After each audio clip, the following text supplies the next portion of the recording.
il grido è quello sommesso ma forte di poter tornare alla normalità quanto prima possibile e quindi questa è la voce che viene dalla Patriarca di Venezia, dalla Curia veneziana, ma è insomma il grido di tutta la Chiesa e di tutte le diocesi del Veneto.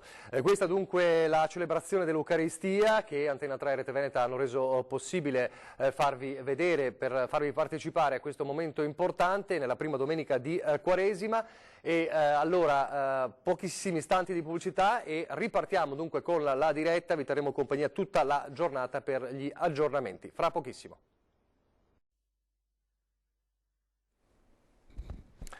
Rieccoci in diretta dopo la messa alla Basilica della Salute che avete potuto seguire grazie ad Antena 3 e Rete Veneta. Ripartiamo dunque dai numeri, dalle cifre.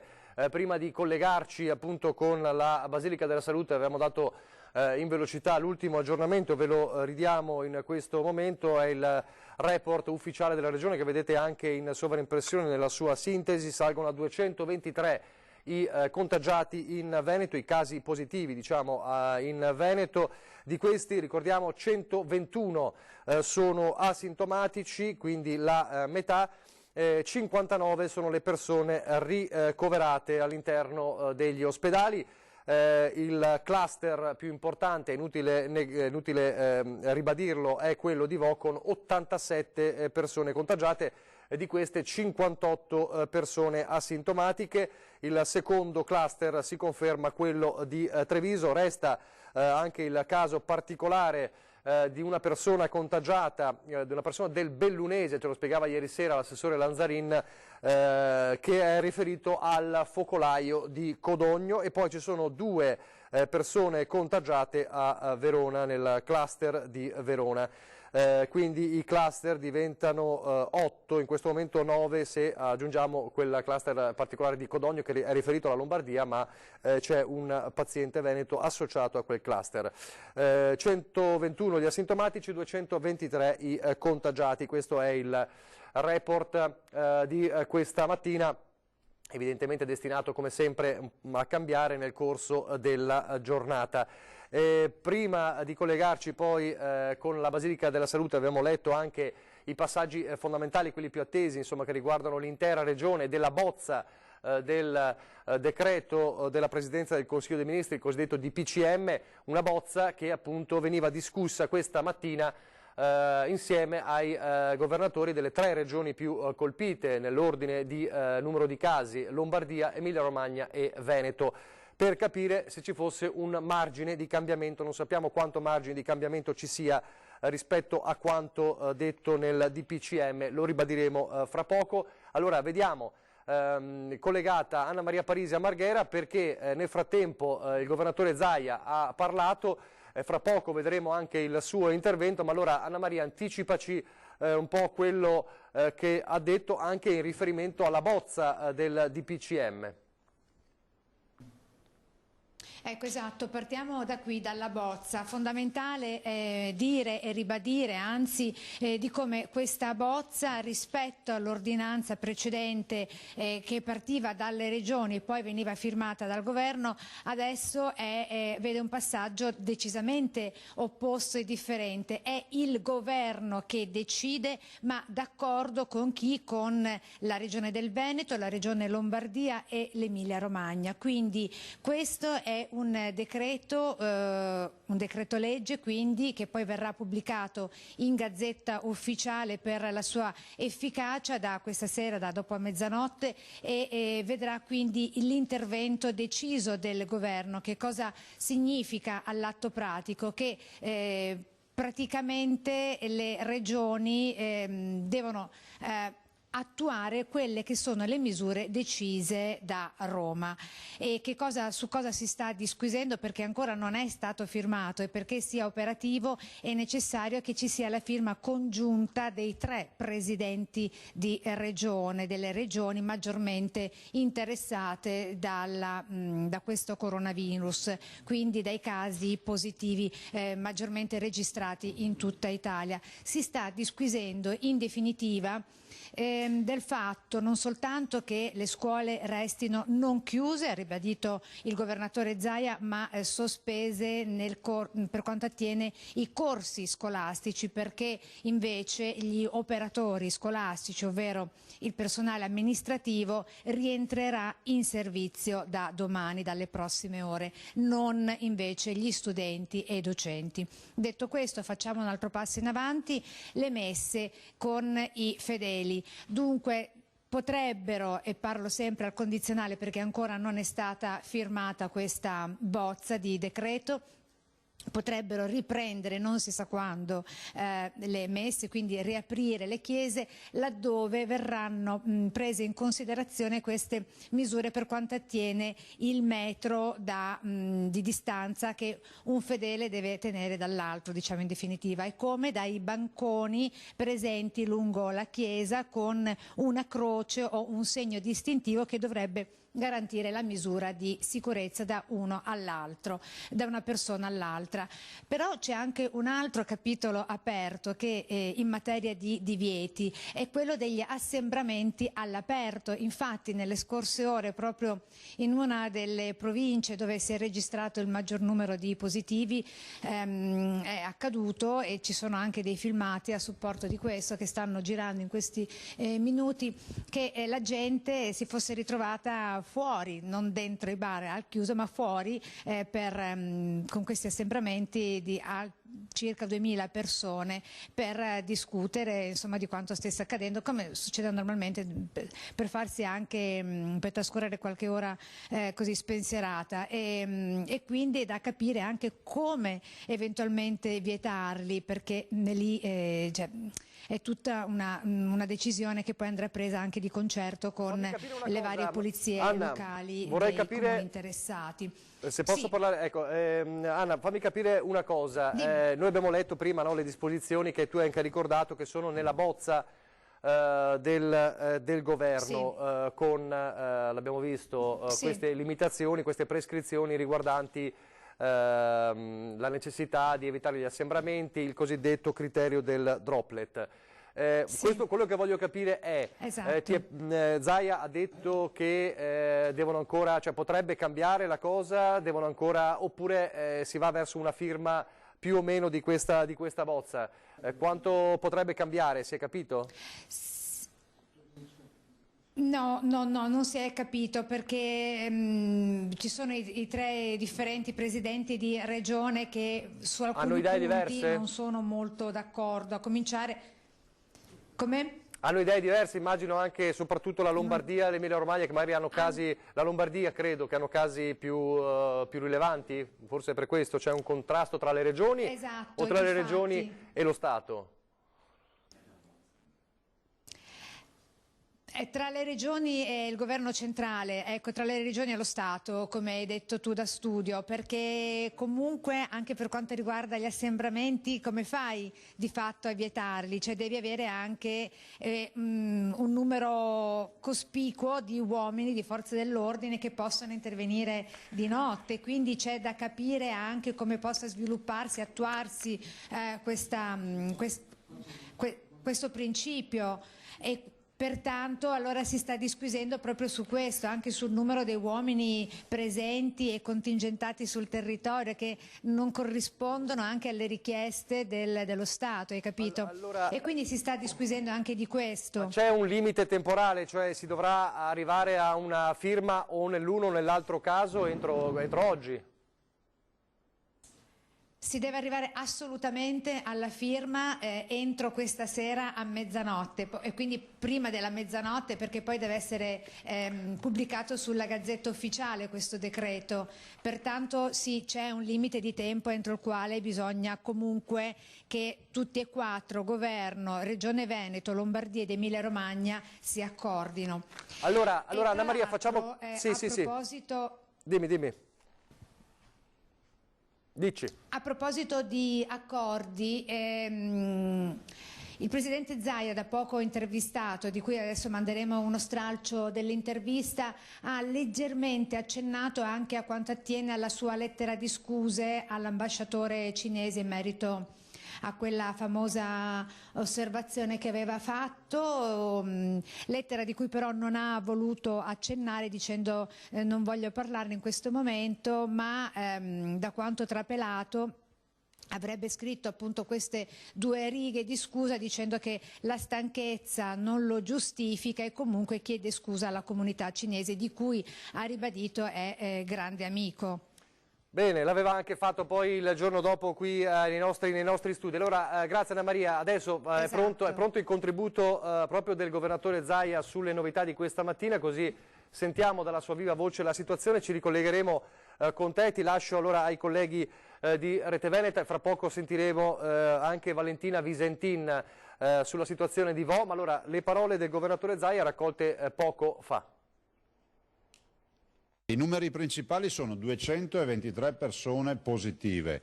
Il dato concreto è che 59 di queste sono in ospedale e 13 di questi, 59, sono in terapia intensiva. Dato positivo, anzi 2 dati positivi rappresentati dai 7 persone dimesse dall'ospedale e dall'altro che la crescita non è esponenziale ma sta ancora tenendo. Si attende la definizione del decreto per quanto riguarda le chiusure e le varie decisioni da prendere? Beh, stiamo lavorando da stamattina presto in videoconferenza tra le 3 regioni Emilia Romagna, Lombardia e Veneto, le 3 regioni indicate con i focolai, per cercare di proporre diciamo, degli emendamenti, delle richieste rispetto al decreto, al DPCM, al decreto di base.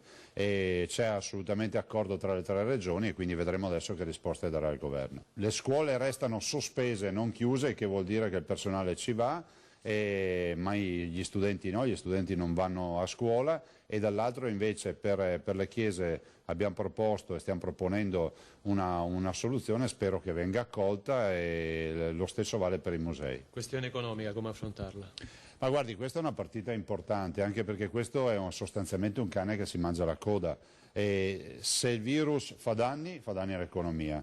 E se il virus non fa danni l'economia comunque ne esce con le rotte e ce le ha già, perché comunque le misure e soprattutto l'influenza, la pandemia mediatica sta pesando moltissimo. Questa settimana, la prossima settimana, quindi la settimana che inizierà, sarà oggetto ovviamente di incontri con il governo per chiedere misure straordinarie e a 360 gradi. Io spero anche che si parta e si programmi da subito un vero e proprio piano industriale per riposizionare l'immagine dell'Italia a livello internazionale. Ecco, governatore, in tal senso all'aeroporto Marco Polo di Tessera, piano voli di marzo, ad oggi veramente non dico azzerati, ma molto diminuiti.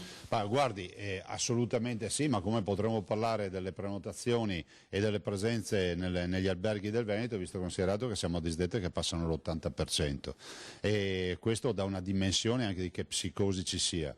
E proprio per questo dobbiamo fare in modo di uscire velocemente da questa partita e ovviamente seguendo le linee guida, che sono le linee guida dell'Istituto Superiore di Sanità, di tutti gli esperti possibili e immaginabili che stanno lavorando attorno a questo tema, a questo problema. Salvini parla di misure insufficienti a livello economico, le risorse che sono state per ora stanziate a quanto si sa.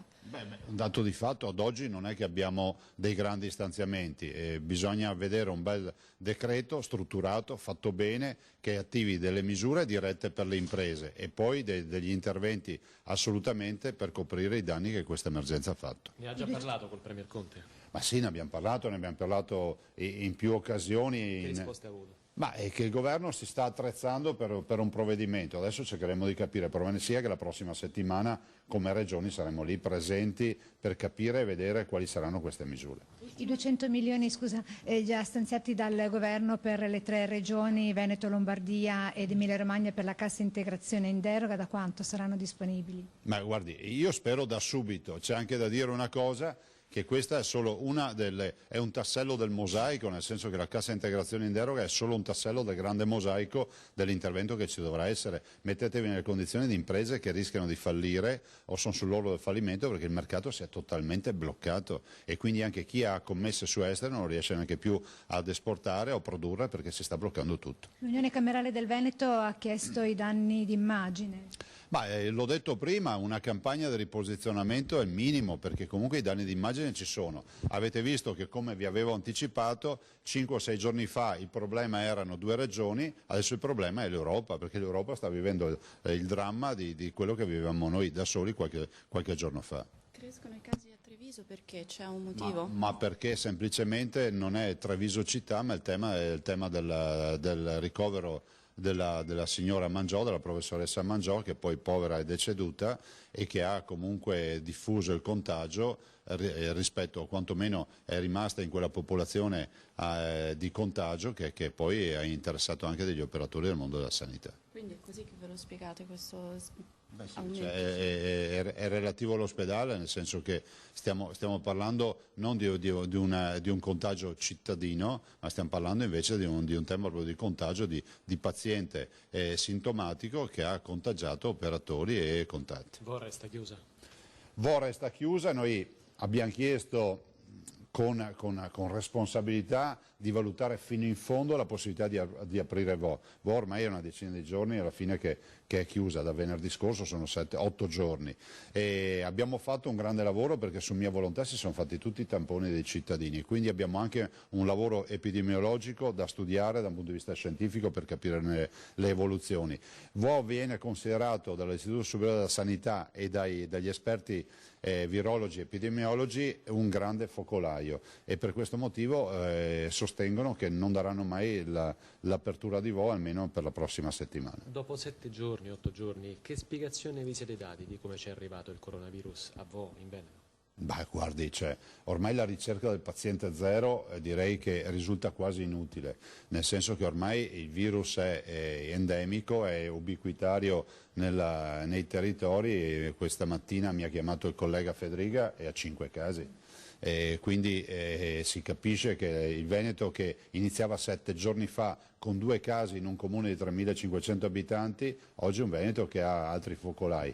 Per cui penso che l'unico tema vero e reale è che oggi noi dobbiamo limitare il contagio lo si limita con le misure.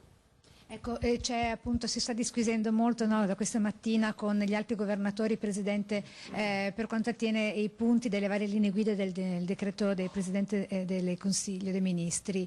Tra questi la famosa drop line da rispettare, un po' difficile questo metro di sicurezza. Ma guardi, è tutto difficile in questo momento. Il vero tema che oggi bisognerebbe fare, come si dovrebbe fare in un paese civile, è dire che c'è solo un articolo, l'articolo 1, utilizzare il buonsenso. Però siamo in un paese nel quale ormai l'ufficio complicazioni e affari semplici ci porta a normare tutto.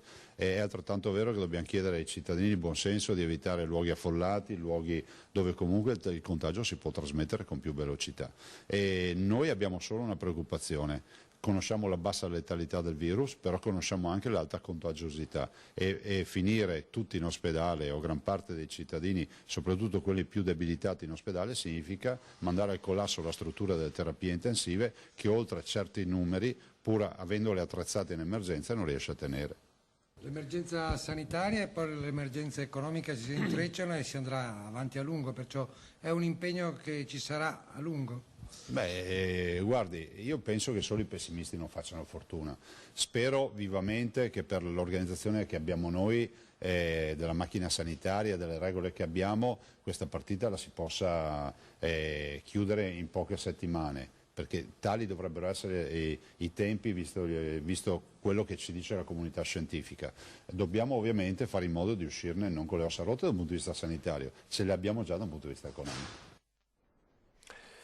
Le parole del governatore del Veneto Luca Zaia, avete sentito anche cosa diceva sulla bozza del DPCM, abbiamo presentato, insomma stiamo preparando degli emendamenti e bisogna discutere di emendamenti proprio su alcuni degli articoli, quelli che fanno più discutere, sulle messe, ad esempio i musei, alcune delle manifestazioni appunto che vengono ancora vietate dalla bozza del DPCM, stante il fatto che invece sulla questione scuole c'è la certezza che le lezioni resteranno sospese a partire da domani e fino all'8 di marzo, le lezioni sospese, ma si sta discutendo proprio di quelle misure di cui dicevamo prima per quanto riguarda soprattutto i musei, i luoghi di cultura e le messe, ma non solo. Ci sono anche alcune considerazioni nella bozza del decreto, ad esempio in cui il criterio del droplet si richiede anche per le attività commerciali che restano aperte ma dovrebbero usare queste restrizioni, e quindi questo potrebbe creare dei problemi. Allora si sta discutendo per poter poi apporre la firma che i 3 governatori dovranno apporre entro questa sera, facendo in modo così che il decreto diventi attivo a partire dalla mezzanotte. Quindi il limite temporale è ristretto, bisognerà capire se si riesce ad avere il margine di migliorare gli articoli del decreto. Allora, la pubblicità e poi rientreremo in studio. Abbiamo una sorpresa per voi con la voce del Patriarca solo per noi.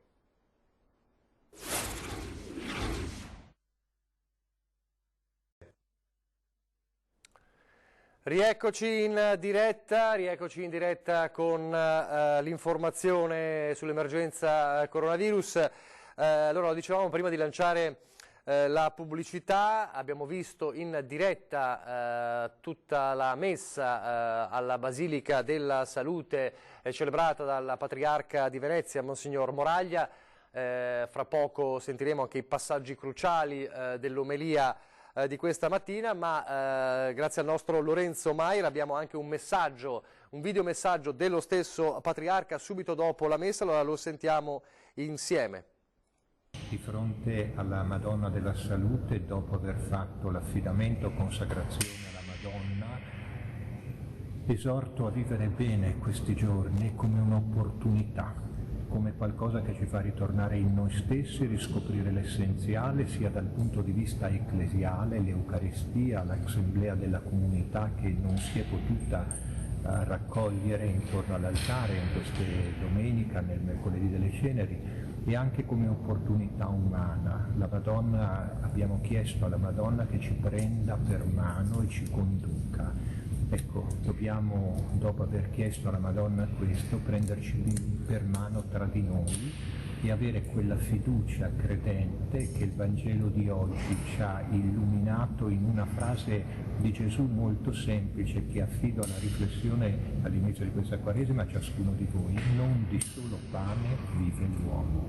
Anche in questo frangente noi siamo chiamati a essere cittadini di fede e credenti che sanno stare nella città, soprattutto quando si vivono i momenti di prova. Queste dunque le parole del Patriarca di Venezia, Monsignor Francesco Moraglia, subito dopo la celebrazione della messa dalla Basilica della Salute. Insomma, un momento, lo diceva anche nell'omelia, che deve essere un'opportunità a questo punto per ripartire, per ripensare un po' alla nostra vita. Allora, in collegamento telefonico da Vo, la nostra Valentina Visentin. Buongiorno Valentina.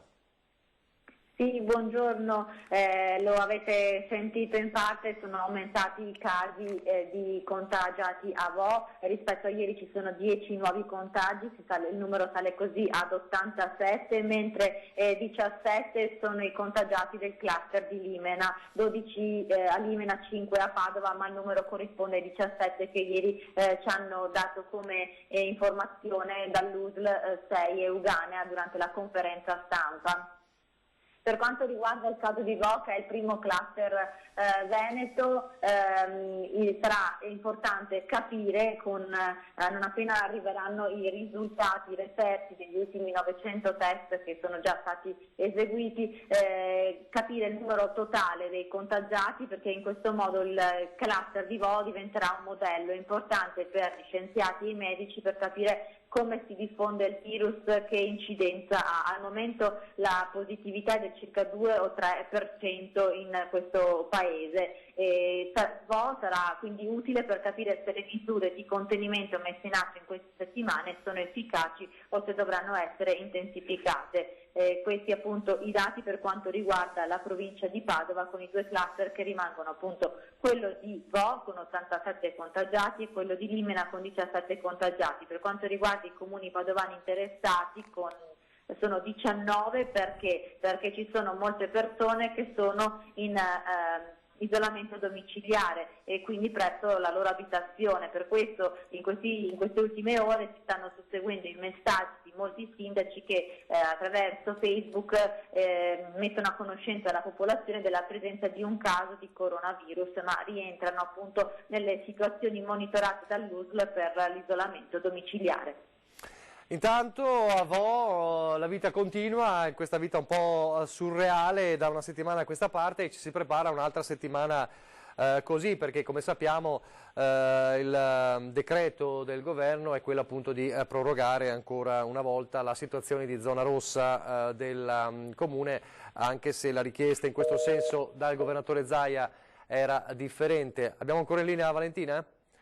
Forse è caduta la linea, casomai la riprendiamo fra poco per sentire un po' com'è l'umore di Vo che è protagonista, insomma, suo malgrado, delle cronache del Veneto e non solo, essendo il cluster principale del Veneto e chiaramente l'unico comune in zona rossa nella nostra regione.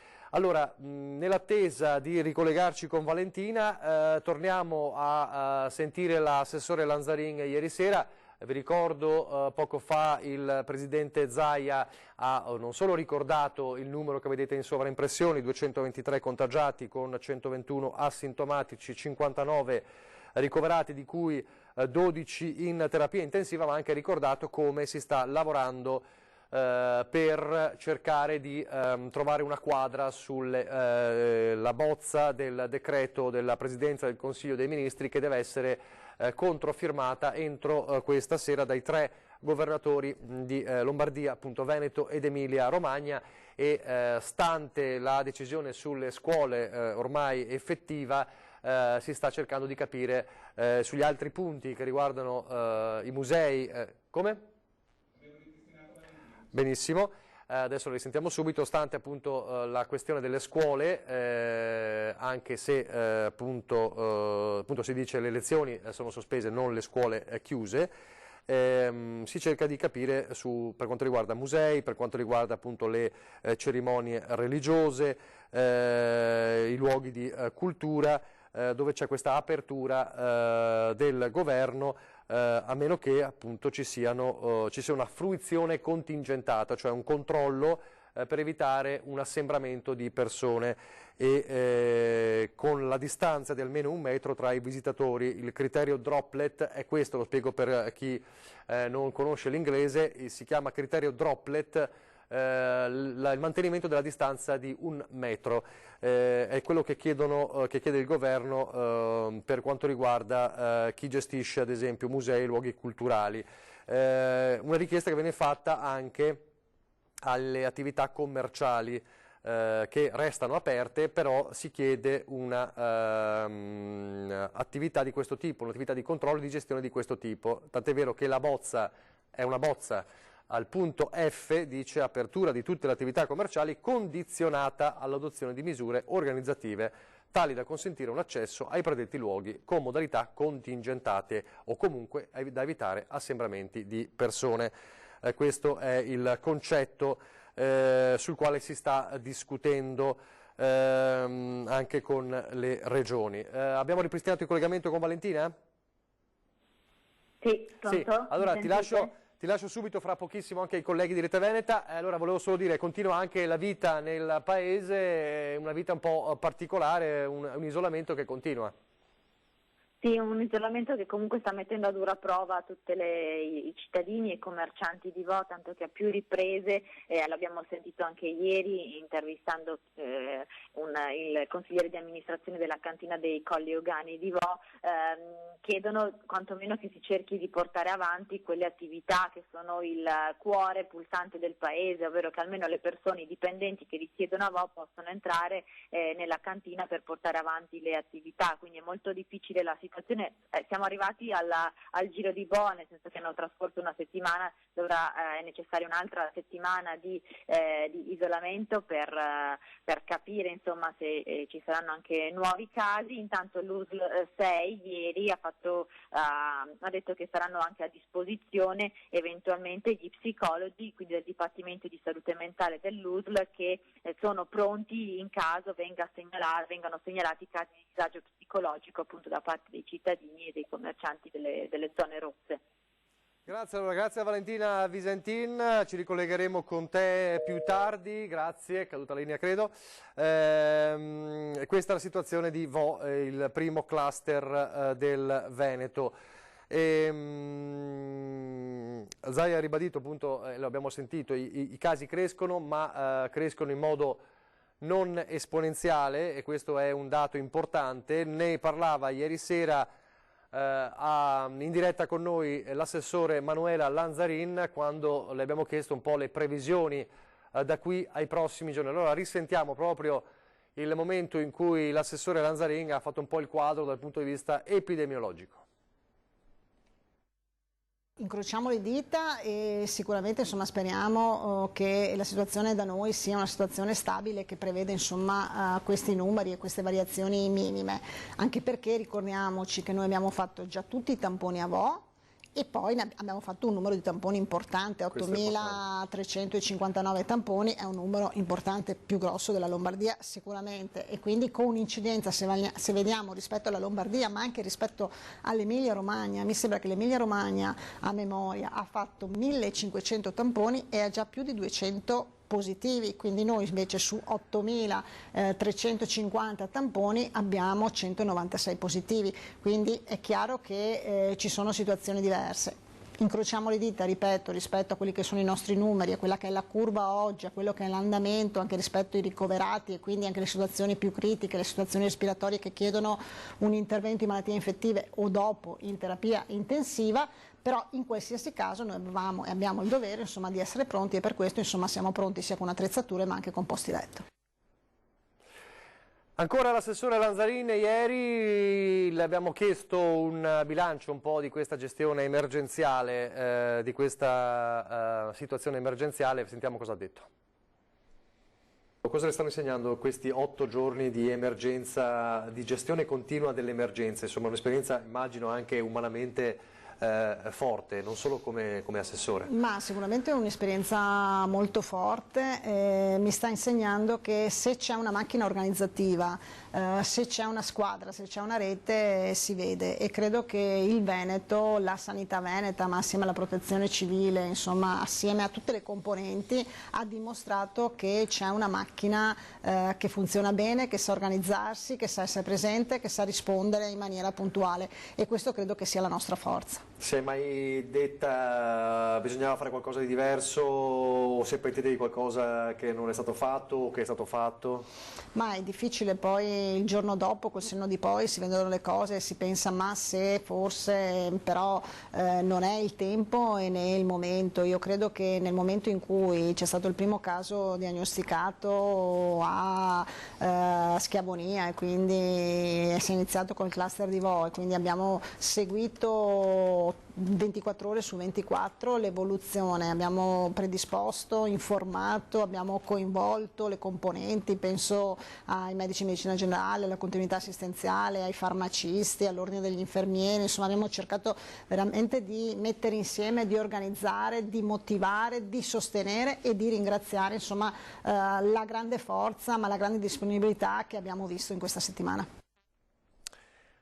Abbiamo fra pochissimo al telefono Lorenzo Maier, non so se ce l'abbiamo già in collegamento con noi, fra poco. Nel frattempo vediamo pure queste immagini davvero incredibili, paradossali dell'aeroporto Marco Polo di Tessera, una situazione appunto paradossale ed è un po' la fotografia dell'effetto che sta avendo anche evidentemente sul fattore economico della nostra regione. Allora abbiamo Lorenzo Maier. Lorenzo, buongiorno. Buongiorno. Buongiorno, grazie intanto per averci girato quel contributo, quel saluto del Patriarca di Venezia. Allora, una giornata comunque emozionale, nonostante la messa diciamo a porte chiuse, hanno suonato le campane tutte insieme nella diocesi di Venezia, è così? Sì, c'è stata un richiamo, come è stato detto, come è avvenuto anche per il mercoledì delle ceneri, visto che non è stato possibile celebrare la messa in forma pubblica ma privata. Comunque la diocesi ha voluto lanciare questo messaggio, questo segnale, un segnale che vuole essere sicuramente ai fedeli, ma anche un segnale diciamo alla comunità civile, alla città, al tessuto produttivo che sta comunque soffrendo, di vicinanza, ecco, a quella che è questo momento che è così particolare che la città sta attraversando, per cui le campane hanno suonato a distesa. Possiamo dirvi che il Patriarca già alle 8:30 di questa mattina era in Basilica alla Salute, ha voluto soffermarsi con la comunità del seminario, ha voluto così tranquillizzare un po' tutti. Nei suoi percorsi ha anche incontrato dei fedeli e delle persone che non ha mancato di incoraggiare. Ecco.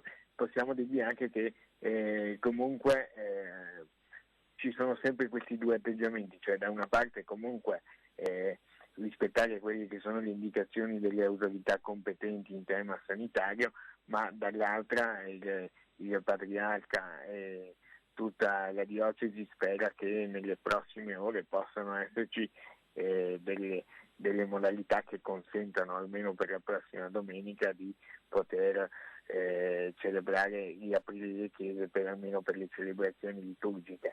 Con il governatore Zaia, che è stato ringraziato anche durante l'omelia dal Patriarca, come abbiamo sentito durante la nostra diretta, diciamo c'è veramente una grande sintonia su questo punto, e quindi il Patriarca è anche fiducioso che nelle prossime ore possa arrivare una svolta da questo punto di vista. Come ha detto, si cerca di vivere questo come un momento di opportunità e soprattutto di vicinanza che la Chiesa vuole avere non solo ai suoi fedeli ma anche al comparto produttivo della città, che sta molto soffrendo. Come avvenuto in occasione dell'acqua alta di novembre, il Patriarca ha voluto stare e vorrà stare anche nelle prossime ore, nei prossimi giorni, in mezzo alla gente per far vedere la sua vicinanza e per camminare con le persone. Grazie allora Lorenzo Maier, ci risentiremo più tardi con te per dare anche un aggiornamento un po' sulla città di Venezia. Grazie. Allora, la CGIA di Mestre è tornata a parlare oggi dopo le misure economiche del governo, dice intervenire con una misura economica shock di medio e lungo periodo di almeno 10 miliardi di euro. Questa è la proposta della CGIA di Mestre, perché i 3,6 miliardi annunciati dal ministro Gualtieri sono insufficienti. Lo aveva già anticipato a noi ieri questa insufficienza proprio il coordinatore dell'ufficio studi della CGIA di Mestre, Paolo Zabeo. Allora risentiamo quanto ha detto in diretta. Nel Veneto la situazione è abbastanza pesante, sono circa 900.000 le persone a rischio povertà o esclusione sociale, anche se va detto insomma, che l'incidenza percentuale sulla popolazione è del 18%, nulla a che vedere con le medie oltre il 50% al sud o il dato nazionale che è del 30%. Quasi un Veneto su 5 a rischio povertà. Via. Il numero di persone... Questo è un servizio dove c'era collegato, è un servizio con Paolo Zabeo, non c'entra con il nostro riferimento. Allora adesso chiedo a Marta Marangon se può inserire nella scaletta l'estratto dell'intervista telefonica andata in onda ieri con Paolo Zabeo. Allora, abbiamo visto Treviso è un cluster importante con 42 contagiati ufficialmente nel report della regione, Però c'è anche una Treviso che vuole vivere, vuole rivivere e quindi non si ferma di fronte a questi nudi e crudi dati. Che la Treviso della gente voglia rivivere e in qualche modo, pur nell'apprensione, non tema in un certo senso il virus, lo si è visto ieri quando il nostro Lucio Zanato al mercato ha fatto un giro tra la gente. E allora guardiamo le voci raccolte da Lucio Zanato al mercato di Treviso.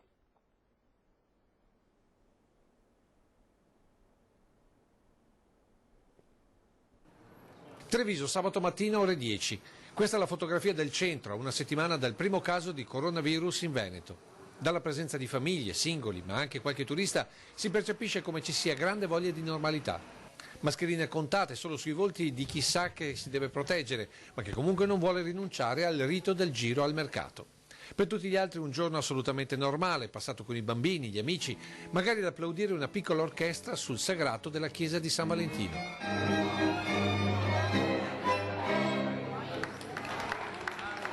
Immancabile nel nostro percorso il passaggio in uno dei santuari laici dell'incontrarsi trevigiano, la storica osteria Armandi via Manzoni.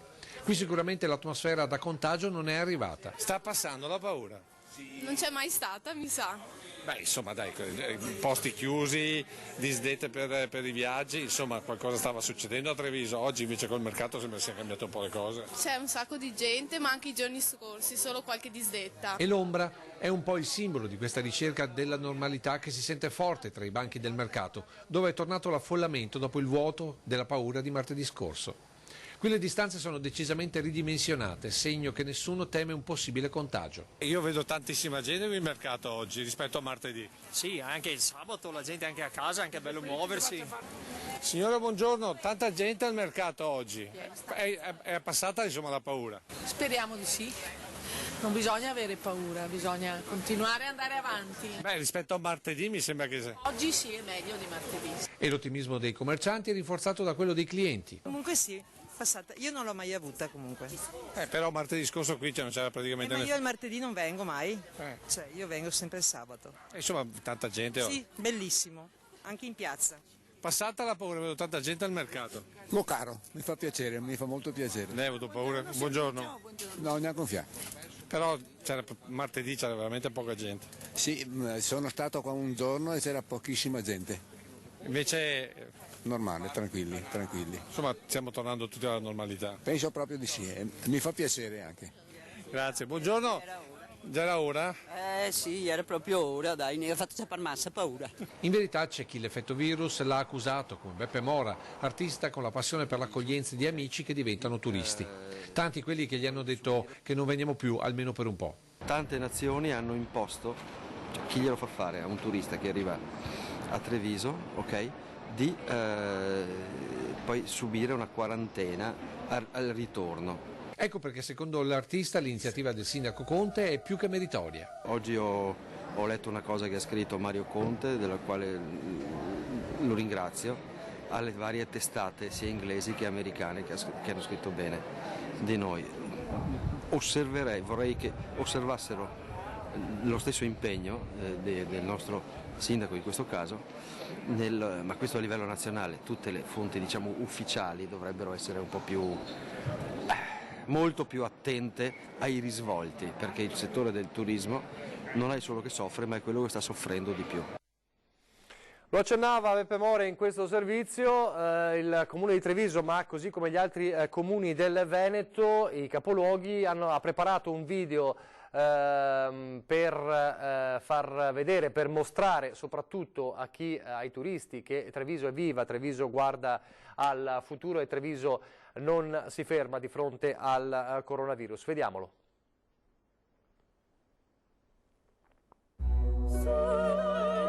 Ci sono comunità che hanno radici profonde, che anche negli inverni più rigidi sanno trovare energia e forza per generare nuova vita. L'energia della nostra cultura e del nostro territorio, la forza e l'orgoglio del nostro essere. Treviso e la sua gente ci sono, come sempre, più forti di sempre.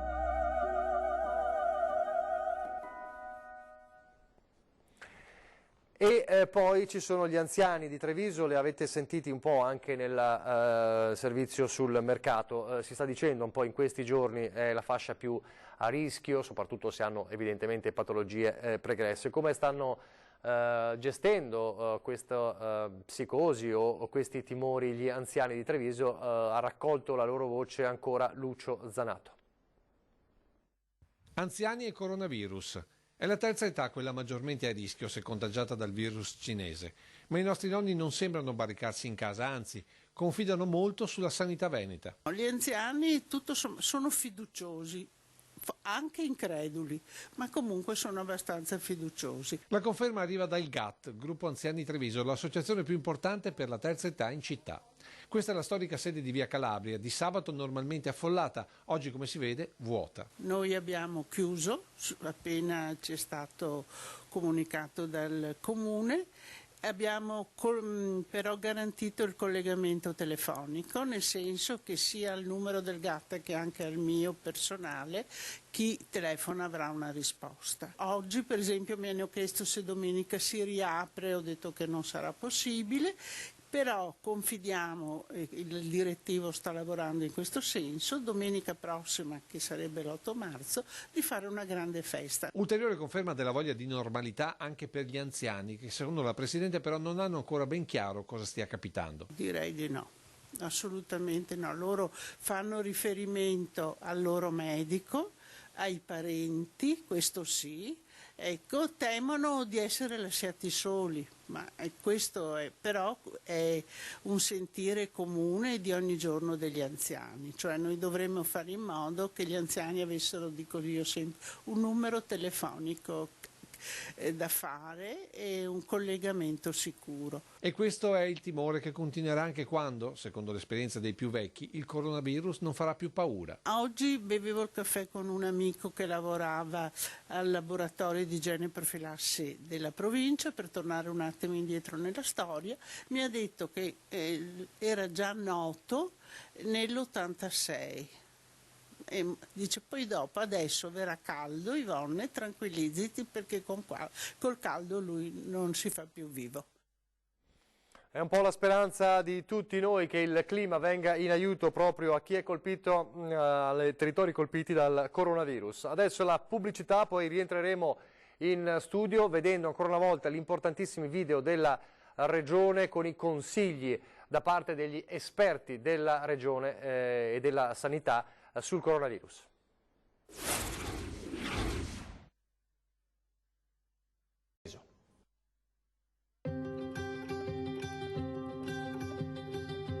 Sono medico ma sono anche una mamma e come tutte le mamme abbiamo insomma una preoccupazione per quelli che sono i nostri figli. Ci risulta che i bambini e gli adolescenti siano poco interessati da questa malattia. Questa domanda di preoccupazione da parte degli anziani arriva principalmente anche dai miei genitori che dicono insomma non venire a trovarmi oppure insomma stiamo in isolamento. Io li ho tranquillizzati dicendo che hanno già contratto l'influenza tra l'altro e quindi hanno già avuto questa sintomatologia respiratoria e che al momento non abbiamo motivo di preoccuparci. Quindi se è una persona anziana con una sintomatologia respiratoria importante, grave, si presenta in pronto soccorso, verrà valutata oltre che per l'influenza anche per l'eventuale contatto con questo virus. Gli insetti ed il cibo non possono trasmettere l'infezione da coronavirus semplicemente perché il virus non è abbastanza abile per replicarsi a livello dell'apparato digerente o per replicarsi all'interno degli insetti. Quindi una puntura o il cibo proveniente da qualunque parte italiana o fuori dall'Italia non può assolutamente trasmettere l'infezione da coronavirus. Un contatto stretto è un cittadino che è stato, con il caso confermato, insieme per almeno 15 minuti ad una distanza ravvicinata, che vuol dire una distanza inferiore a 2 metri, oppure che vive insieme in casa con il soggetto che ha avuto la conferma dell'infezione da coronavirus. Non sono casi stretti e quindi non dobbiamo avere paura di essere stati contagiati, tutti quelli magari che, pur essendo stati dei casi confermati, abbiamo visto di passaggio quando siamo andati al ristorante, piuttosto che lungo la strada, piuttosto che ad un bar. Recarsi in pronto soccorso con sintomi lievi significa ritardare l'accesso alle cure di altri cittadini che invece hanno dei sintomi più severi. Chiedete a voi stessi: sarei andato in pronto soccorso se non avessi sentito parlare del coronavirus? Se la risposta è no, rimanete a casa. Trattandosi di un tipo di virus legato a malattie respiratorie che generalmente si vengono a determinare nel periodo invernale, noi pensiamo che con l'aumentare della temperatura e quindi col mutare delle condizioni climatiche anche la circolazione del virus dovrebbe avere una modifica e quindi abbassarsi.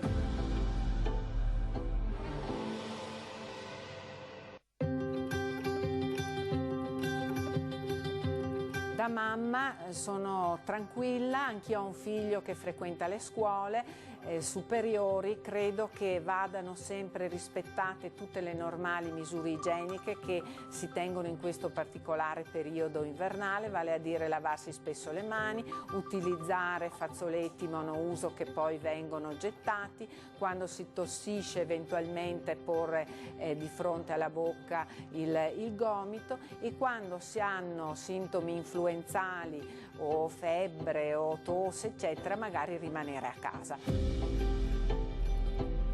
I nonni, se sono in buona salute, possono anche loro avere la normale vita quotidiana, quindi frequentare gli ambienti che sono soliti frequentare, andare a fare la spesa o quant'altro, ma direi nessuna preoccupazione aggiuntiva specifica per il coronavirus. La casa è un luogo assolutamente sicuro, il pronto soccorso non lo è perché ci sono dei malati, in casa non ci sono malati. Questo significa ancora una volta utilizzare le normali regole di igiene, e anche se si hanno delle persone della propria famiglia che hanno contatti ipotetici con persone malate perché per esempio lavorano negli ospedali, non è necessario all'interno della casa nessuna regola particolare, tranne di nuovo un corretto lavaggio delle mani per prevenire tutte le infezioni e non solo il coronavirus. Nei luoghi di lavoro la prevenzione è un lavoro di squadra. Significa che ovviamente se ho un leggero raffreddore che quindi normalmente non mi impedisce di andare al lavoro, in questo caso consiglierei fortemente una mascherina, più per evitare la trasmissione di altre patologie respiratorie che per il corona. Sarà cura del datore di lavoro di far rispettare l'utilizzo della mascherina e la possibilità di lavarsi le mani in maniera corretta all'interno del luogo di lavoro, secondo le indicazioni del Ministero. L'elemento cruciale è quello di essere stato o in un paese a rischio oppure contatto di un caso confermato. In questo caso bisogna avvertire il proprio medico, i sanitari, per essere valutati. Se invece non rientro in nessuna di queste due categorie, direi che posso assolutamente pensare che si tratti di una influenza stagionale e quindi stare tranquillo.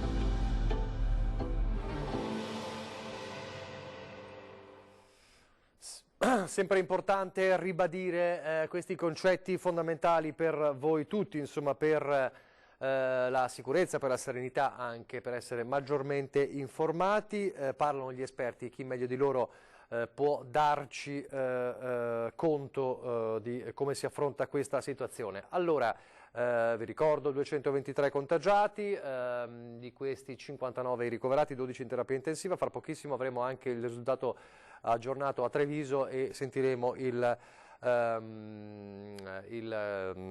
direttore generale dell'ULSS 2 Marca Trevigiana, Francesco Benazzi. Vi ricordo anche che stando alla bozza del decreto della Presidenza del Consiglio dei Ministri, un Veneto che resta, diciamo, congelato in alcune delle sue misure a partire dalle scuole con le lezioni sospese, ma si sta cercando di capire le misure restrittive, come adottare misure restrittive per le messe, per i musei, e il punto di discussione è su questo.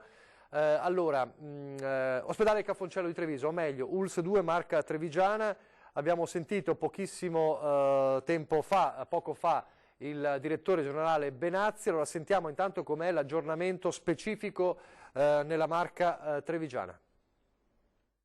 Dottor Benazzi, innanzitutto il bilancio aggiornato per quanto riguarda Treviso. Sì, allora noi rispetto a ieri che avevamo 35 casi siamo passati a 49 casi, però ecco voglio precisare, avendo testato anche i pazienti in geriatria, sono 14 persone ricoverate attualmente che sono positive ma asintomatiche, per cui cosa succede? Succede che oggi sono qua col direttore medico, siamo in direzione medica, stiamo valutando, visto che sono positive e asintomatiche, di fare quello come facciamo con i positivi asintomatici, i nostri dipendenti, cioè di spostare le persone tranquillamente a casa e le gestiamo a livello domiciliare, cioè manderemo il nostro infermiere perché non hanno più ovviamente nessun tipo di rischio. O addirittura spostare queste persone in un RSA se sono pazienti di RSA, sempre monitorate ovviamente come facciamo con chi è a domicilio, anche i nostri operatori, misurando la febbre ogni giorno eccetera. Però sono pazienti che oggi non sono più acuti, per cui il nostro intendimento è di arrivare a fine settimana a liberare la geriatria, liberare nel senso buono, nel senso di dire questi pazienti non hanno più una fase acuta, possono tranquillamente andare a casa, quindi sanificare l'ambiente e poi ritornare, come dire, alla normalità, per cui la geriatria torna ad essere un reparto, un'unità operativa che può ovviamente accogliere pazienti che vengono da fuori in fase acuta. Tutti i pazienti della geriatria sono stati sottoposti a tampone? Sì, abbiamo sottoposto, stiamo finendo i pazienti, oggi il dottor Rigoli finirà il giro dei pazienti e poi ovviamente stiamo continuando invece con i nostri operatori che sono passati per la geriatria o hanno avuto contatti in modo tale da tranquillizzare tutti. Quelli che risultano positivi chiaramente va messo a domicilio e quindi li verificheremo a domicilio quotidianamente per 14 giorni. Per quanto riguarda i tamponi, quanti sono stati fatti e quanti restano ancora da fare e da controllare? Noi abbiamo fatto adesso il numero preciso, circa 230 tamponi, ne dovremo fare un'altra quarantina, diciamo oggi, e poi chiaramente alle persone che arrivano che hanno la sintomatologia SARI, quindi il grosso distress respiratorio, insufficienza respiratoria o distress respiratorio come si suol dire associato a febbre e tosse, a questi ovviamente quando entrano in pronto soccorso viene fatto il kit e viene verificato se sono pazienti che hanno portatori o di influenza o di coronavirus, quindi lo screenaggio lo facciamo, è serio, per cui in qualche modo riusciamo a dare delle risposte ai cittadini di garanzia e di sicurezza. Allora, queste le parole di Benazzi per quanto riguarda la situazione a Treviso e nel cosiddetto cluster di Treviso. Poi c'è da capire la gestione del reparto di geriatria e degli altri reparti. Lo sentiamo anche ancora Benazzi su questo fronte. Quindi tempistiche per quanto riguarda la geriatria per questo ritorno alla normalità del reparto? Allora, se tutto va bene, stiamo facendo un po' di conti adesso con le persone, eccetera, poi andremo a vedere un attimo anche il reparto, non abbiamo paura di passare e vedere, eccetera, parlare con la coordinatrice. In qualche modo noi contiamo che in questa settimana di chiudere completamente con questi pazienti che ormai non sono più acuti e quindi riaprire, sanificare una giornata, sanificare bene tutto l'ambiente e poi riaprire a chi arriva dal pronto soccorso e che vuole andare in geriatria e quindi riaprire la geriatria. Come si sta lavorando in questi giorni nel reparto di geriatria che viene paragonato in qualche modo all'ospedale di Schiavonia? Beh, guardi, io intanto devo ringraziare i nostri operatori, stanno facendo dei grandi sacrifici, tutti medici, infermieri, OSS, tecnici, cioè tutti stanno lavorando per un obiettivo comune, garantire la salute e fare in modo che i nostri cittadini non abbiano complicazioni, non abbiano niente. Stanno vivendo ovviamente con forte tensione, ma tutti noi abbiamo una forte tensione, però stiamo vedendo anche un po' la luce, nel senso che pian pianino adesso arriveranno i 40 infermieri, 3 infermieri OSS che ci ha autorizzato la Regione, quindi andremo a sollevare questi nostri collaboratori che stanno dando molto oggi e contemporaneamente riaprendo la geriatria credo che riusciremo a normalizzare sostanzialmente la situazione ospedale di Treviso. Quello che preoccupava, o che preoccupa probabilmente ancora adesso, è la tenuta della terapia intensiva in prospettiva di poter avere un sovraccarico di pazienti. In questo senso come vi state organizzando? Ieri sera abbiamo fatto un incontro alle 20 ieri sera con i direttori medici, i primari il dottor Farnia, che è il primario dell'anestesia e rianimazione. Abbiamo già sostanzialmente individuato un paio di stanze, una e una singole, dove poter, casomai, speriamo mai in questo caso, mettere pazienti che arrivano con problematiche SARI, quindi con grande insufficienza respiratoria, e che al tappone che facciamo in pronto soccorso positivi, in modo tale da poterle garantire un isolamento e non andare a impattare con la routine quotidiana, cioè con gli altri 18-19 posti che abbiamo di rianimazione, che servono per urgenze, emergenze, cioè l'attività quotidiana di un ospedale che non si ferma mai e mai si fermerà. È stato individuato già l'area, insomma, dove pensate di collocare eventualmente questa struttura alternativa? Certo, sono 2 stanze che hanno un ingresso per conto loro, un percorso per conto loro. Adesso faremo un paio di lavori per isolare anche la parte, diciamo, di collegamento con gli altri, per cui che non avranno nessun contatto con il resto dell'animazione. Triage nelle tende inizierà domani? Allora, anche qui con il primario del pronto soccorso ieri sera, il dottor Bernardi, stiamo elaborando, abbiamo deciso però di farlo solo a Treviso. Perché? Manteniamo negli altri siti le tende, perché non si sa mai, anche come dire, per scaramanzia possono servire, non si sa mai, però negli altri siti non abbiamo avuto nessun caso e allora riteniamo che non abbia senso, ma i percorsi che abbiamo già attivato paralleli siano sufficienti, visto che non c'è un afflusso così importante come a Treviso. Qua a Treviso facciamo un pre-screening, come dire un pre-triage, perché avendo le tende, avendo un grande afflusso, questo ci può aiutare ovviamente a bloccare prima qualche persona che può avere evidentemente le caratteristiche di paziente con coronavirus. E poi le tante domande delle persone: la settimana prossima, nei prossimi giorni devo venire in ospedale, cosa succede, come mi devo comportare, è sicuro o non è sicuro? Allora, la vita in ospedale sia per i medici che per chi deve accedere all'ospedale. Ancora il direttore Benazzi. Come sta procedendo l'attività nel resto dell'ospedale, quindi visite di controllo, esami, operazioni magari già programmate prima dell'emergenza? Tutto normale o state rivedendo anche questa programmazione? Allora, tutto normale, continuo a ribadire, l'ospedale va avanti nella normalità. Le visite vengono fatte e i pronti soccorso, devo dire una cosa però, è una chiosa che apro, abbiamo una riduzione netta di codici bianchi in pronto soccorso. Allora qualche riflessione la voglio anche fare, nel senso che evidentemente forse tanti codici bianchi non dovrebbero venire in pronto soccorso, dovrebbero fare altre strade, ma detto a parte questa chiosa che lascio alla valutazione di ognuno di noi, la vita deve continuare assolutamente, anche perché non esiste il rischio di infezioni. I nostri operatori hanno i DPI, sono arrivati quindi i presidi, le maschere eccetera, FFP2, quelle che danno garanzia a operatori, danno garanzia a tutti. Nelle situazioni a rischio viene posta addirittura la mascherina anche alla persona che si sospetta possa avere una semplice influenza.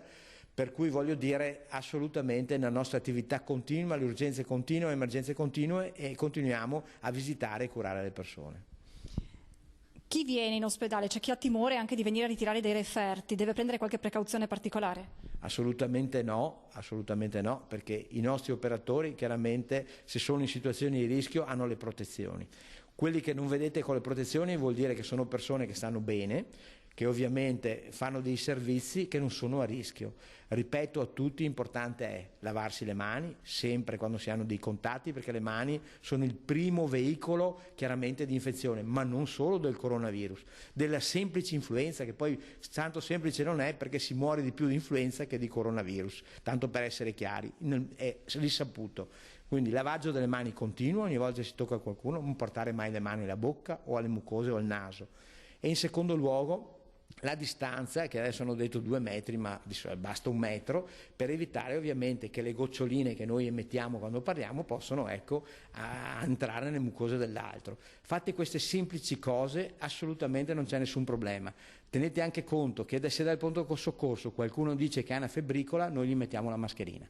Quindi voglio dire, siamo in una situazione di estremo controllo, perché ovviamente c'è un'attenzione che è stata elevata, ma proprio perché c'è questa attenzione che è stata elevata da parte degli operatori, da parte di tutti noi, sicuramente siamo anche in una situazione di sicurezza nei rapporti con le persone.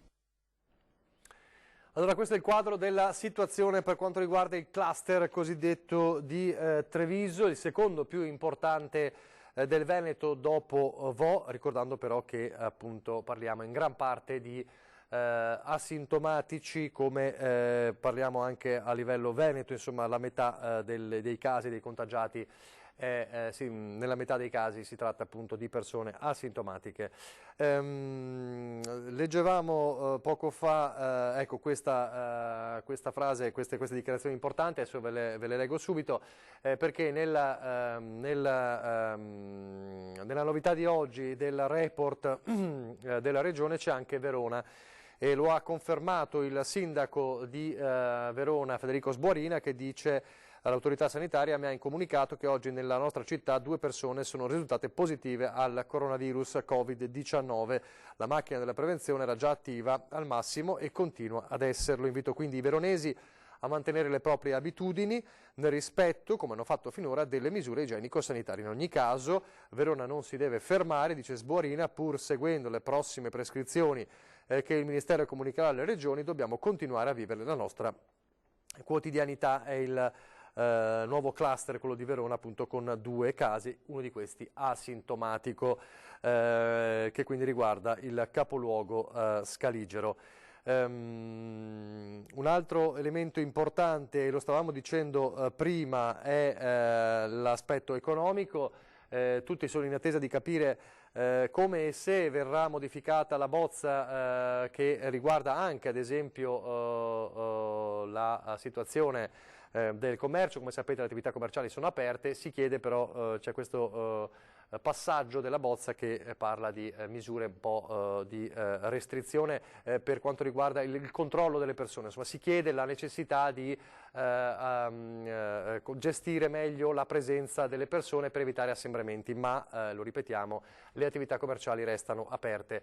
Resta invece il problema per le situazioni come ad esempio le discoteche e per i cinema, i teatri, le cerimonie religiose. Su questo punto si cerca di capire se ci sarà margine di trattativa con il governo, con le richieste da parte della regione. È su questo che si sta discutendo in regione, nella task force regionale, ed è il percorso cruciale che dovrà portare poi alla firma di quella che per adesso è una bozza, ed è il decreto della Presidenza del Consiglio dei Ministri.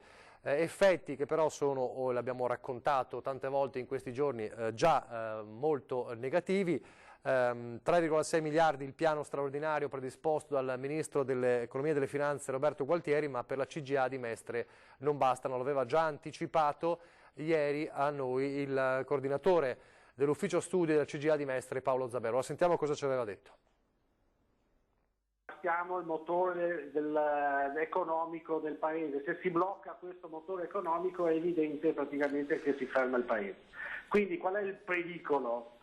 Il pericolo non è solo l'effetto economico del coronavirus, perché già da fine del 2019 l'economia a livello nazionale presentava un segno negativo, la produzione industriale era in calo, gli obiettivi anche, quindi cosa succede? Di fronte a una congiuntura economica negativa si sovrappone anche l'effetto negativo del coronavirus, che rischia di spingerci verso una recessione profondissima, verso una recessione pericolosissima, che sarà fatta da crisi aziendali, disoccupazione, eccetera, eccetera. Quindi per evitare tutto questo, visto che il danno di immagine e di reputazione del nostro paese è fortissimo, perché all'estero ci vedono come degli appestati, Lombardia e Veneto sono diventati 2 lazzaretti dell'Europa, ci vedono come gli untori praticamente del vecchio mondo, e quindi sostanzialmente, siccome siamo un paese che vive di turismo, di cultura, di bellezza, di made in Italy, di produzione di qualità e di lusso, sostanzialmente questi marchi che ci stanno affibbiando rischiano praticamente di farci morire, tra virgolette, economicamente. Quindi questo dobbiamo evitarlo, e quindi è indispensabile che il governo, dopo le misure emergenziali che ha approvato ieri sera, che ovviamente riguardano solo i 12 comuni interessati dalla zona rossa, mette in campo invece una misura strutturale di medio-lungo periodo, da qui a 2 anni, con investimenti ingentissimi, almeno 10 miliardi, per far ripartire l'economia con i grandi investimenti in infrastrutture materiali e immateriali. Allora, fra poco saremo in collegamento a Marghera, dove la nostra Anna Maria Parisi sta sentendo nuovamente il governatore Zaia. Fatemi sapere quando è possibile ripristinare il collegamento con Marghera. Nel frattempo sentiamo le parole del virologo di Padova, dell'Università di Padova, di microbiologia, il professor Andrea Crisanti, e le sue importanti parole al termine del campionamento di VO. Possiamo fare a distanza di una settimana dall'inizio dell'emergenza il punto su quanti tamponi sono stati realizzati e qual è la situazione attuale? Ma guardi, dunque a partire da venerdì 21 sono stati realizzati circa 8.000 tamponi. Prima di venerdì 21 ne erano stati fatti solo un centinaio. E quindi chiaramente ai primi casi di trasmissione in Italia abbiamo fatto tutta una serie di tamponi che erano legate o a necessità o a ordinanze della Regione. Necessità perché i primi tamponi sono quelli di Schiavonia.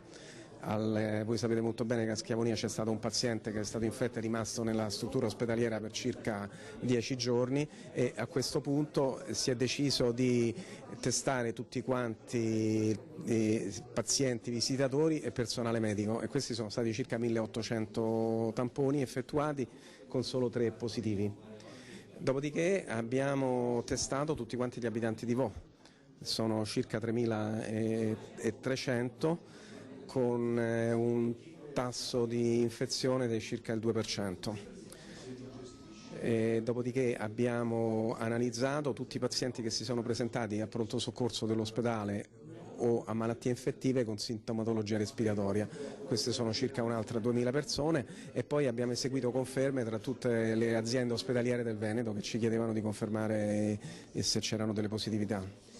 È stato importante per voi il campionamento di Vo, perché Vo rappresenta un caso particolare, un caso epidemiologico che state studiando non per fare un esperimento ma per capire come il virus si può trasformare. Avete un quadro che state analizzando in tutte le sue sfaccettature. Ma diciamo l'ordinanza di testare tutti gli abitanti di Vo per la presenza del virus in qualche modo ha creato una miniera di informazioni che ci permetteranno per la prima volta di stabilire qual è il tasso riproduttivo del virus, cioè quante persone una persona infetta a sua volta è in grado di infettare. Ci permette di identificare categorie di rischio a secondo dell'età, professione, sesso, e ci permette di capire come il livello di esposizione si correla all'infezione, perché chiaramente abbiamo tutti quanti i contatti, abbiamo tutti quanti i gradi di parentela e così via. E abbiamo anche le vicinanze geografiche delle varie persone che sono state infette, quindi per la prima volta avremo un quadro completo di come il virus si diffonde all'interno di una popolazione non immune. Di questo virus si diffonde in una popolazione non immune. Quindi questi studi produrranno dei dati che, al di là del valore scientifico, avranno un impatto importante, perché forniranno la metrica, cioè la misura e le informazioni necessarie alle autorità politiche e sanitarie per decidere cosa fare, e allo stesso tempo ci permetteranno di capire se le misure intraprese hanno effetto, perché se noi sappiamo, definiamo una volta per sempre qual è l'R0 cioè la capacità riproduttiva del virus, noi siamo in grado di predire la diffusione del virus con o senza misure e di capire l'impatto delle misure che adottiamo, quindi cambierà completamente lo scenario. Un'ultima cosa, l'Italia è stata criticata per il numero elevato di tamponi effettuati, però lei ha detto una cosa importante: un paziente asintomatico risultato positivo è più pericoloso di uno invece che presenti i sintomi. Certo, perché un paziente che presenta i sintomi sta in ospedale e chiaramente non ha possibilità di diffondere, sta in isolamento e sta sotto terapia. Un paziente asintomatico può tranquillamente, inconsapevolmente muoversi da un posto all'altro e trasmettere la malattia ad altre persone, quindi personalmente ritengo che sia più pericoloso un asintomatico che un sintomatico. Avete sentito le parole di Crisanti, insomma la sua inquietudine proprio sugli asintomatici. sui pazienti asintomatici. In attesa di collegarci con Marghera, il vertice di Coldiretti oggi c'è stato un vertice di Coldiretti al varco di Vo, e la solidarietà dunque tra gli imprenditori agricoli. Un incontro a distanza oggi tra il presidente di Coldiretti Padova, Massimo Bressanga, e gli agricoltori nella zona rossa di Vo, per portare solidarietà ai colleghi e sollecitare provvedimenti per cantine e aziende bloccate da misure restrittive. L'emergenza sanitaria, precisa Coldiretti, arriva proprio quando cibo e vino italiano sono stati consumati sulle tavole mondiali, con il record storico per le esportazioni agroalimentari made in Italy, che nel 2019 hanno raggiunto per la prima volta il valore di 44,6 miliardi di euro, grazie all'aumento del 7%. È quanto emerge dai dati definitivi dell'Istat in vista degli incontri delle parti sociali appunto con il governo. Un risultato straordinario, sottolinea la Coldiretti, per il ruolo di traino dell'intero Made in Italy. È una realtà dunque da difendere in questa situazione. Mi chiamate alla pubblicità? Chiedo alla regia. Come? Benissimo, allora andiamo alla pubblicità e poi rientriamo in studio in diretta.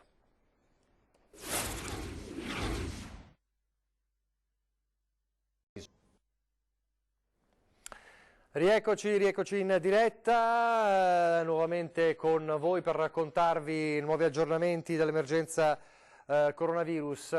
Fra pochissimo vedo già il collegamento all'interno della sala della regionale della protezione civile, è diventato un po' il quartiere generale, non un po', di fatto il quartiere generale della gestione dell'emergenza coronavirus. Fra pochissimo andiamo proprio dal governatore Zaia, che adesso è impegnato, quanto mi dicono, con la 7 con le TV nazionali, ma lo abbiamo lì e ce l'avremo fra pochissimo con la nostra Anna Maria Parisi.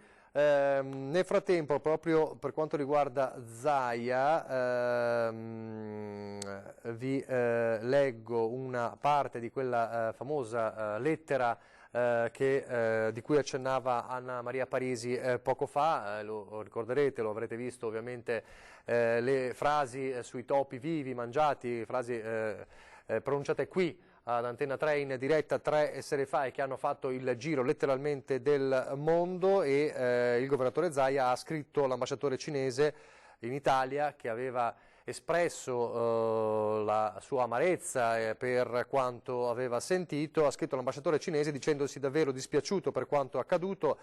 Abbiamo visto appunto, le scrivo non per accampare scuse, ha scritto Zaia, quando si sbaglia e a nulla valgono giustificazioni basate sulla stanchezza accumulata in questi giorni di grande tensione o sulla frettolosità di esposizione di concetti e di ragionamenti. E continua: ragionamenti più articolati, spiega ancora Zaia, che sono relativi alla diversità dei contesti nei quali il virus si trova ad agire, facilitato in particolare dalle differenti norme igieniche dei prodotti alimentari identificabili in Cina e in Italia. Ho più semplicemente, prosegue Zaia, sottolineato le differenze di usi e costumi, così come avrei potuto farlo con le differenze tra noi e alcuni paesi europei, fra cui la stessa Europa e gli Stati Uniti, tra l'Unione Europea e il Giappone. Insomma, signor ambasciatore, non è mio stile, mio costume aggredire e sottolineare diversità di pelle, di religione, di genere, di scelte sentimentali. Chi mi conosce lo sa. Sono il primo, scrive ancora Zaia, in questa lettera all'ambasciatore, a dire che la Cina, governo e popolo, in queste settimane hanno fornito una grande prova di fermezza, resistenza e determinazione nel combattere il virus. Una lotta per proteggere tutto il mondo, non soltanto la Cina.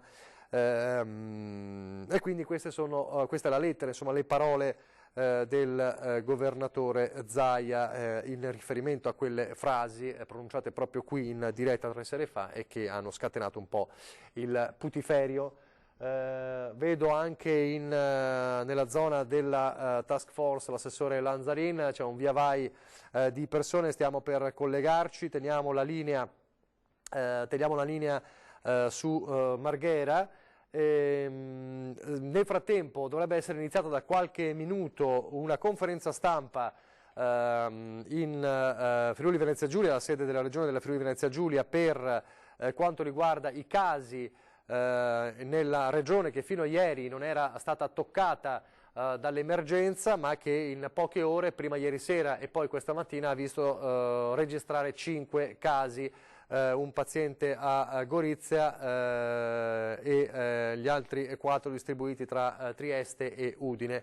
E quindi in questo momento, fra pochi minuti, il governatore del Friuli Venezia Giulia dovrebbe dare disposizione, dovrebbe spiegare un po' la situazione, anche perché, come sapete, rispetto al Veneto, il Friuli Venezia Giulia aveva la possibilità, essendo una regione senza fino a ieri contagiati, di poter sbloccare e non reiterare quella ordinanza che ha visto bloccati alcune attività, tra le quali appunto le scuole e le messe in questa settimana di emergenza.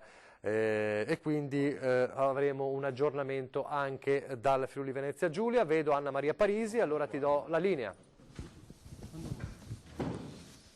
Molto rapidamente.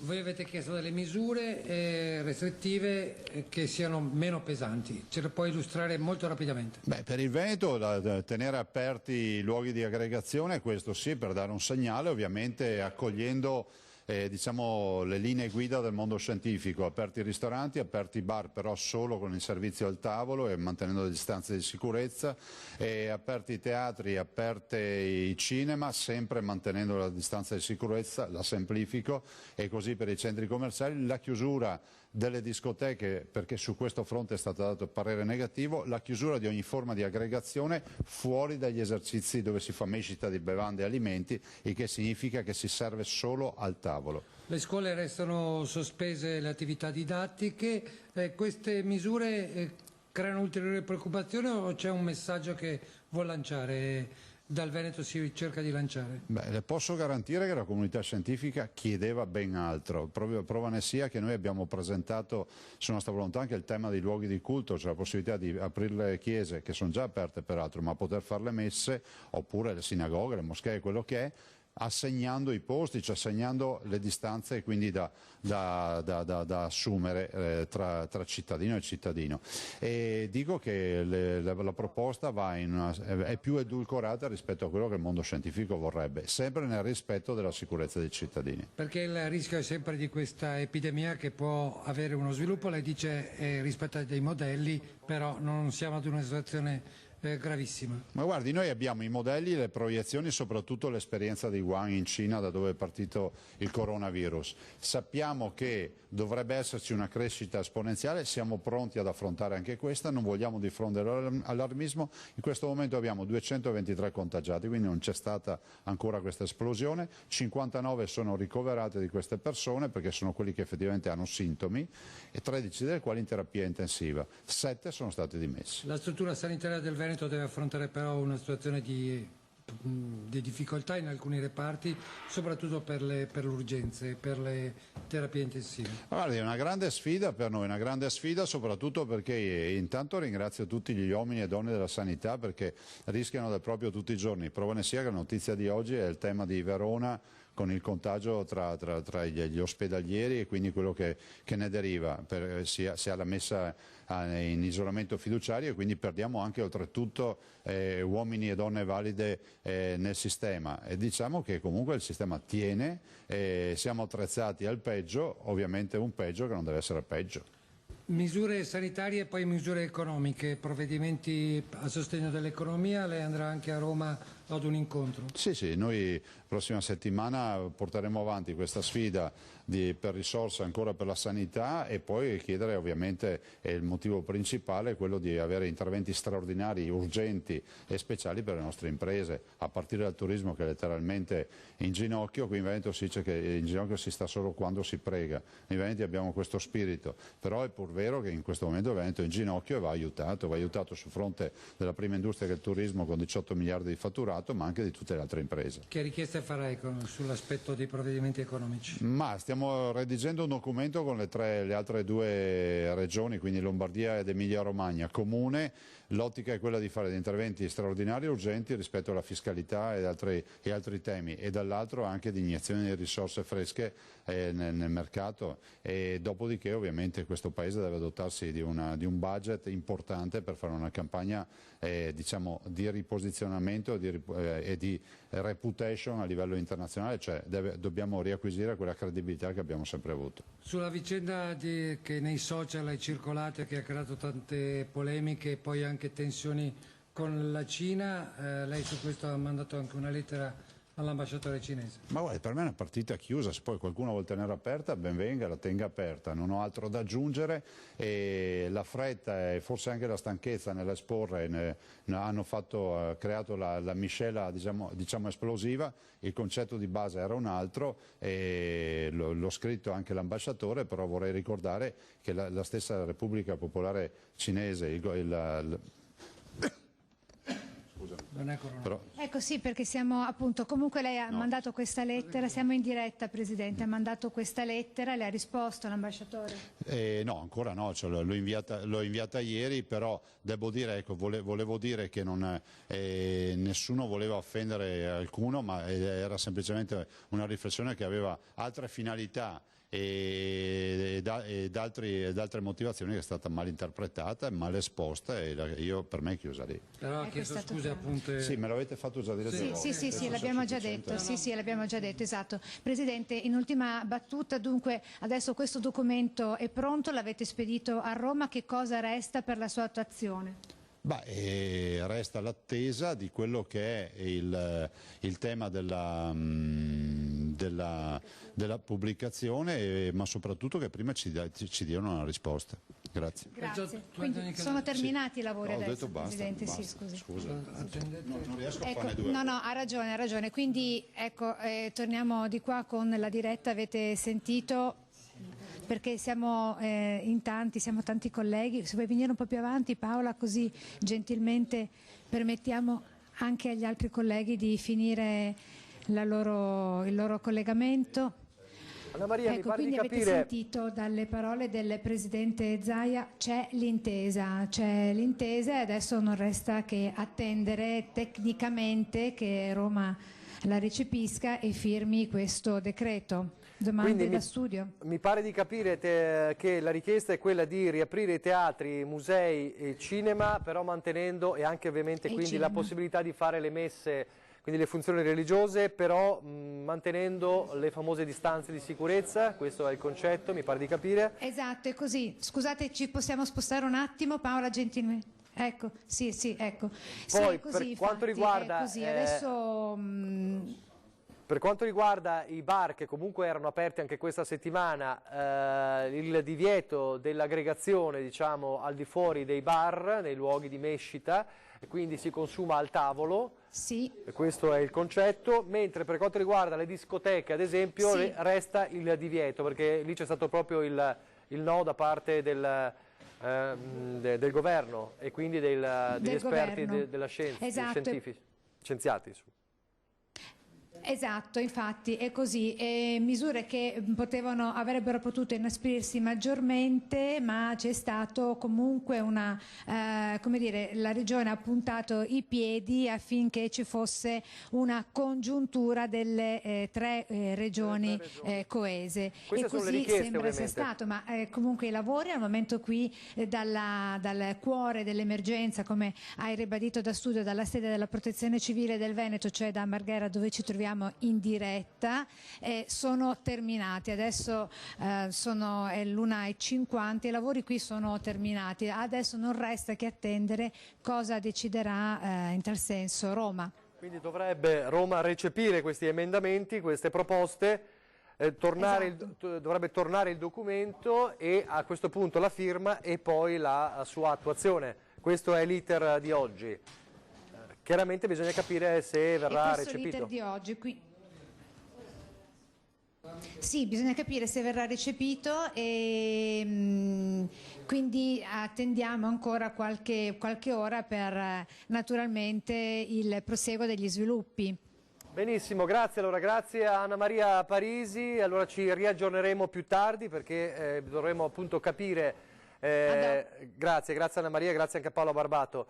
I momenti sono concitati, vi ringraziamo appunto proprio perché non è facile, sono momenti concitati, momenti di tensione anche per chi sta gestendo ovviamente questa situazione, il gruppo della Regione, degli assessori, del Presidente Zaia da giorni consecutivamente. Non è facile nemmeno per noi e quindi è normale che ci siano anche insomma difficoltà di gestione in certi momenti. Allora, quindi dicevamo, per tutti coloro che sono all'ascolto, si sta cercando di capire la partita, diciamo, dei musei, dei teatri, dei cinema.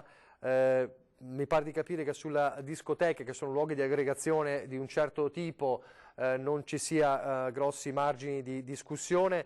Ai bar si chiederà di avere questa accortezza di servire al tavolo e quindi di evitare l'aggregazione al di fuori dei bar. Queste sono anche misure di buonsenso, insomma, lo diceva anche prima Zaia, l'Italia è il paese dove bisogna normare anche la normalità, bisogna mettere le regole su qualsiasi cosa.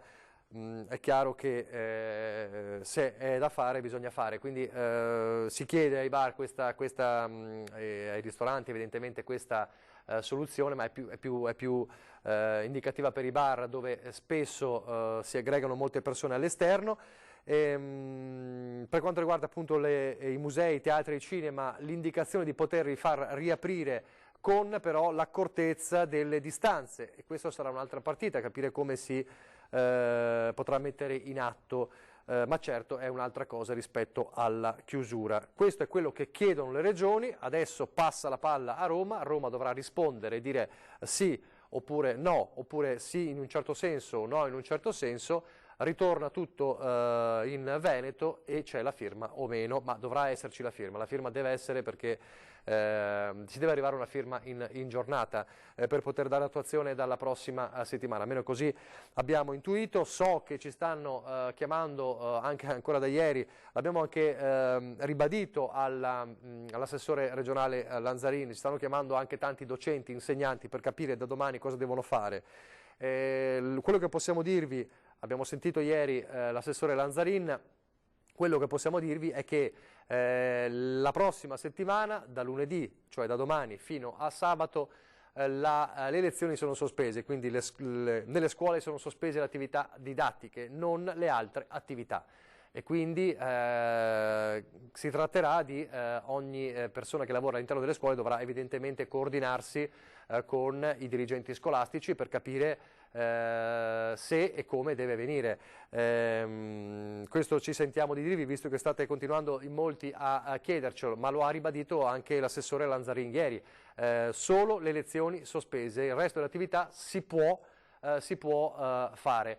Si farà, non si farà, questo credo e crediamo sia una decisione che verrà preso singolarmente dalle varie scuole, dai vari istituti comprensivi. Poi cercheremo di avere al telefono proprio un dirigente scolastico per capire come attuerà l'ordinanza che prolunga la sospensione delle lezioni. Chiaro che l'incertezza in queste ore resta, però questa è la situazione. Allora, stavamo parlando prima, accennavo, tornando al settore economico, stavamo parlando della riunione, insomma dell'incontro, della solidarietà di Coldiretti a Vo, e allora l'incontro a distanza tra il presidente Bressan della Coldiretti di Padova e gli agricoltori nella zona rossa di Vo. Abbiamo documentato questo incontro. Allora ecco la loro richiesta con i provvedimenti per cantine e aziende bloccate dalle misure restrittive. Vediamo allora il servizio sulla Coldiretti a Vo.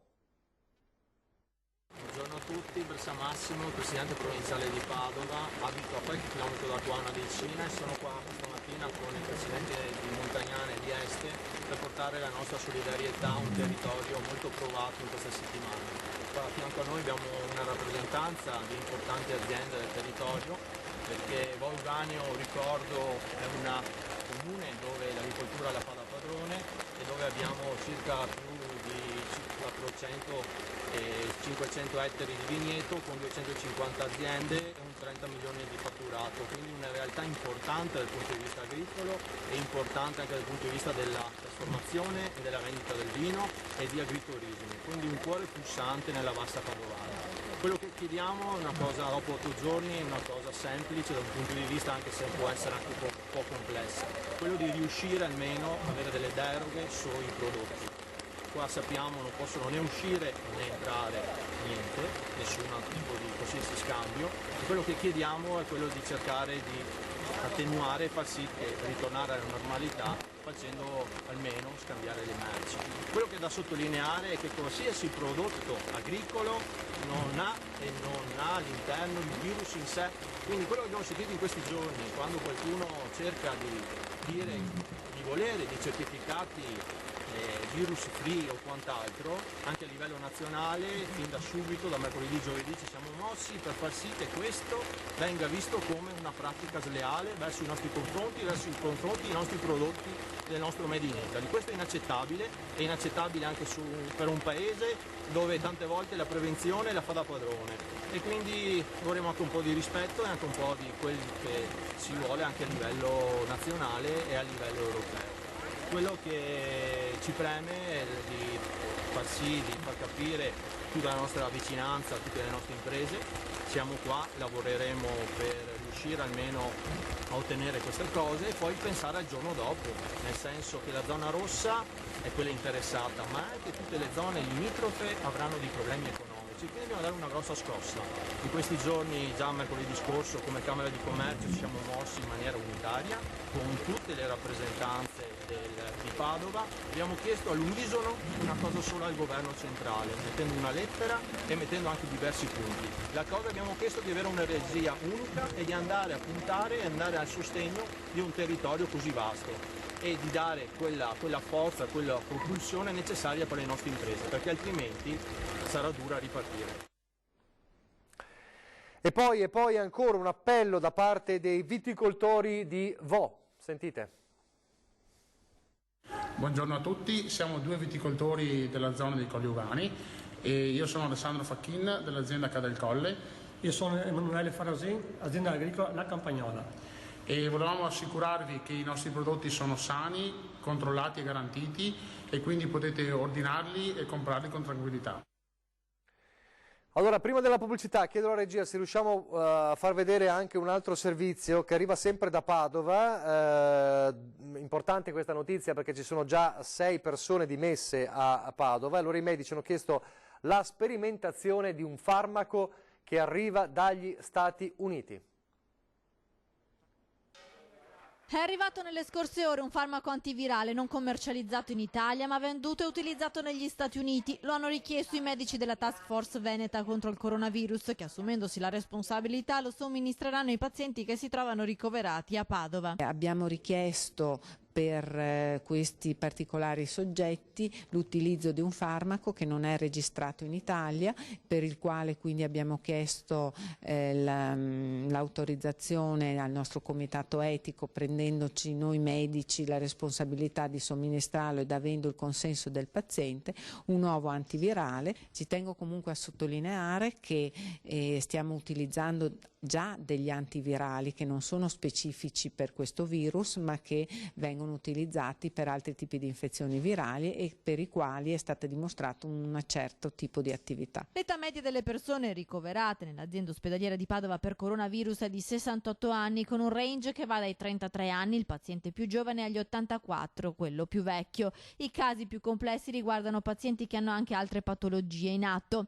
Tra i 6 pazienti invece in terapia intensiva si registra il caso di un 70enne che dopo essere stato intubato per giorni si è ripreso ed è stato stubato. È un'influenza per quanto riguarda la presentazione clinica, perché sappiamo che anche una nuova infezione da coronavirus si presenta con febbre, tosse, rinite, faringite, malessere generale, quindi i classici segni e sintomi dell'influenza. Non è un'influenza perché, a differenza del virus dell'influenza, il nuovo coronavirus è un virus che proviene dal mondo animale verso il quale le persone, l'uomo non ha l'immunità, quindi se la sta creando pian piano, man mano che questo virus si diffonde. Diffondendosi il virus diminuisce anche la sua aggressività, fortunatamente. Non possiamo ancora sapere con precisione quale sarà l'evoluzione dell'epidemia, però per quello che abbiamo visto e che stiamo vedendo nella nostra esperienza clinica, sicuramente possiamo dire che gran parte dei soggetti superano senza nessun tipo di reliquato, senza nessun tipo di problematiche l'infezione. Così da Padova con queste importanti novità torniamo sul fronte economico e allora abbiamo in collegamento con noi, non ancora, allora facciamo così, lanciamo la pubblicità e a questo punto andremo in collegamento telefonico. Pubblicità.